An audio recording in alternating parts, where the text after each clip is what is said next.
Welcome students, today's class for class 9 chapter 4 कर रहे हैं, एक्सरसाइज 4.2।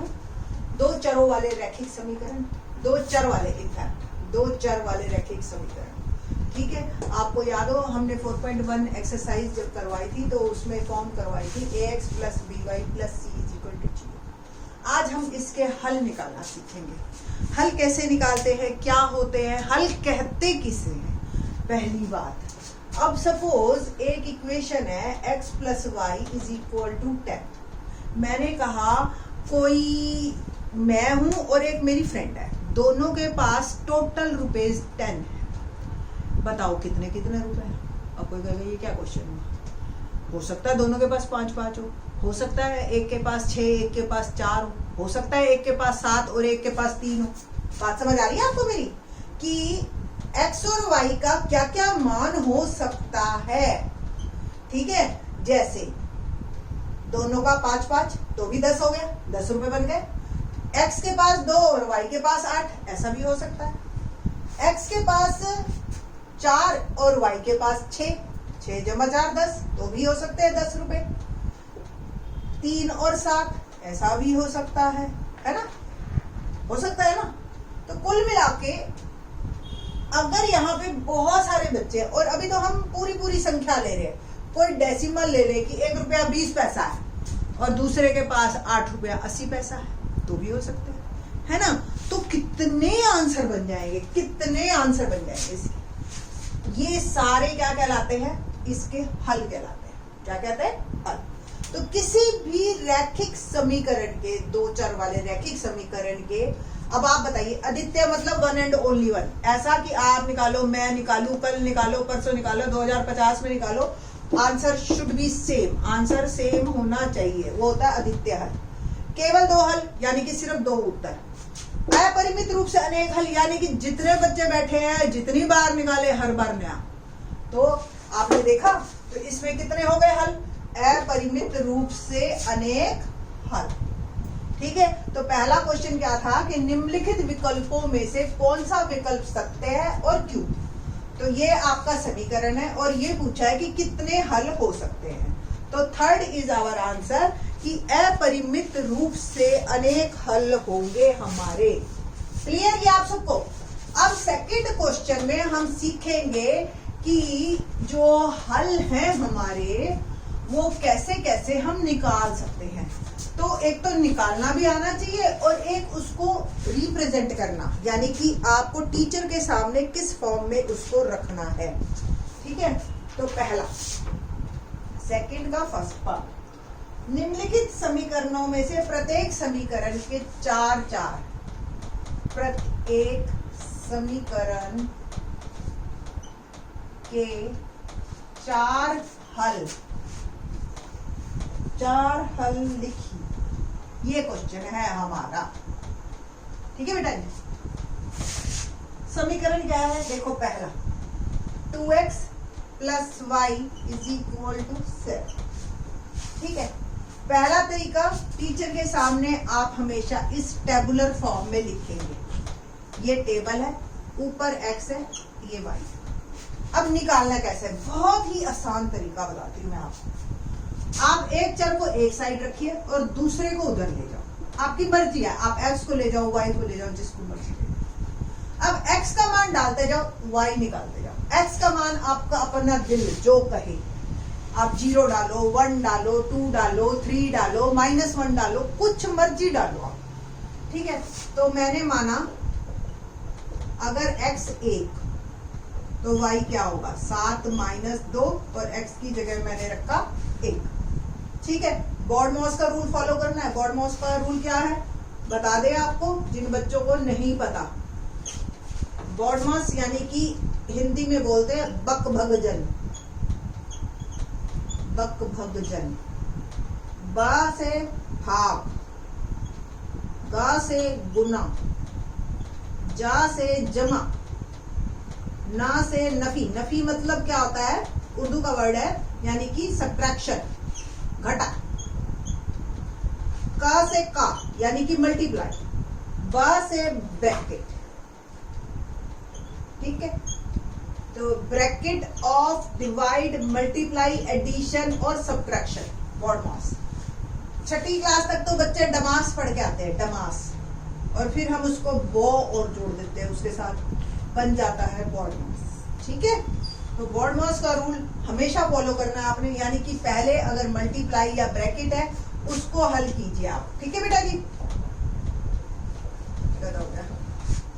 y बराबर 7 माइनस 2 एकम 2, तो 7 में से 2 गया 5। इसका मतलब जब मैंने x का मान 1 डाला तो y का मान मेरा 5 आ गया।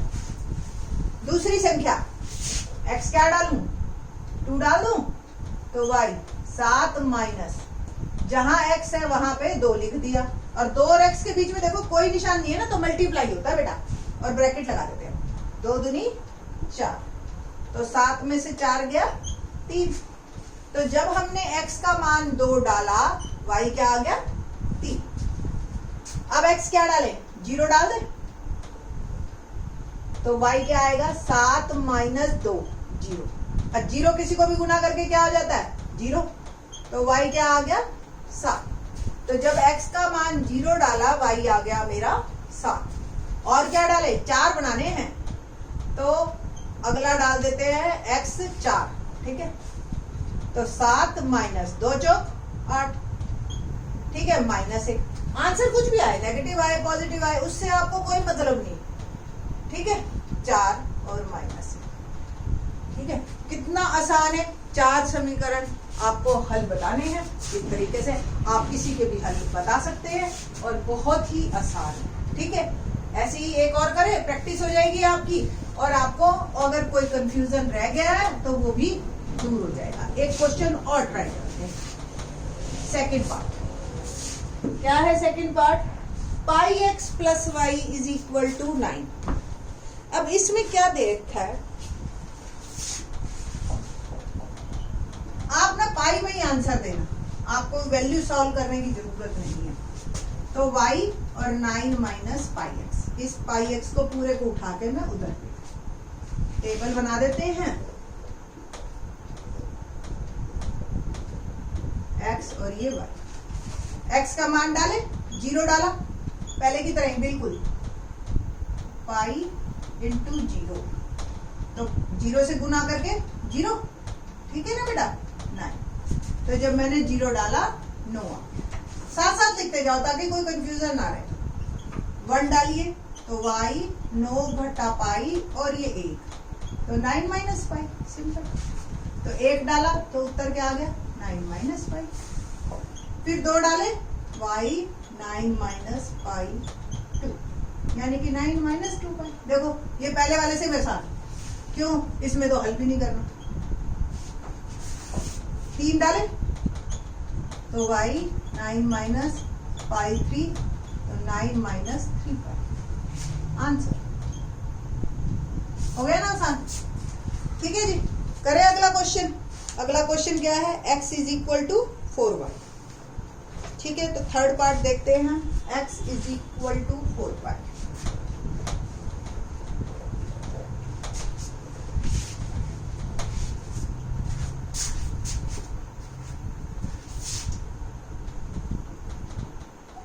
ये और भी आसान, x इज इक्वल टू 4।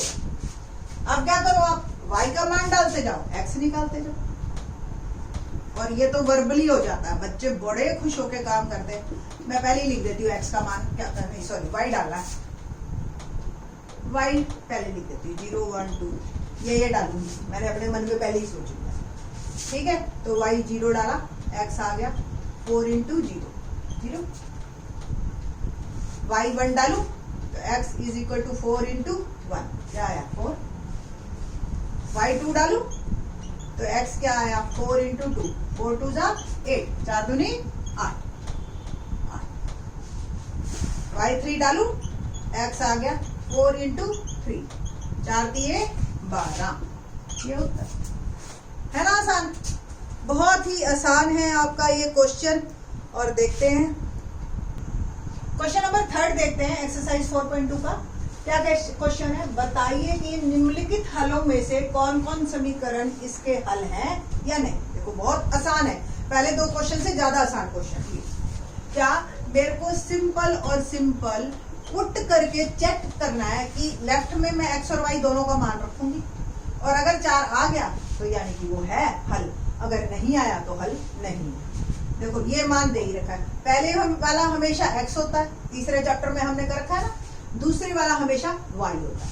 तो पहले हम 0 2 पुट करेंगे, x की जगह 0 और y की जगह 2 पुट किया, ठीक है।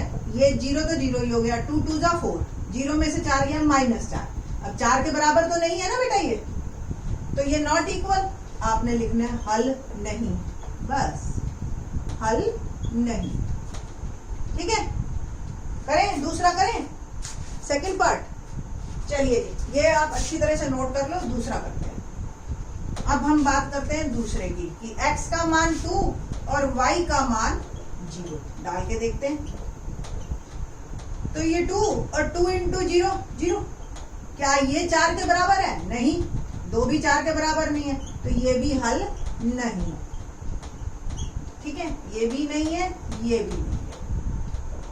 अब हम तीसरा चेक करते हैं, 4 0, 4 और 0, ठीक है ना।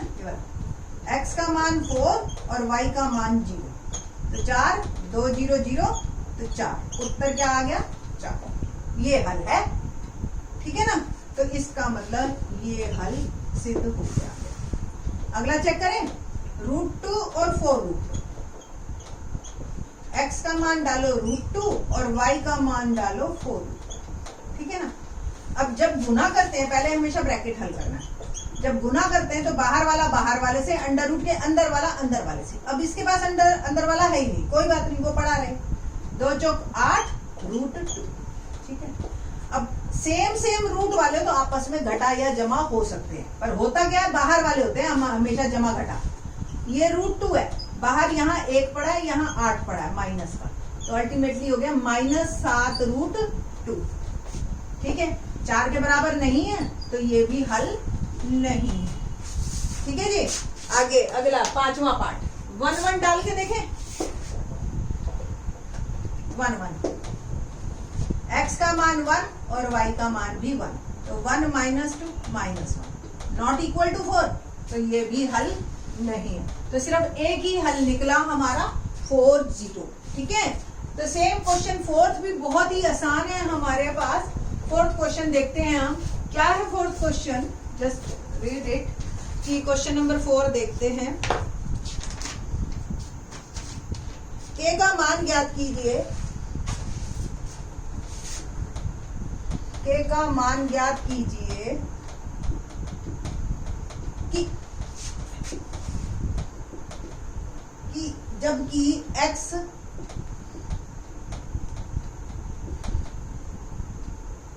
जबकि x बराबर 2 और y बराबर 1 समीकरण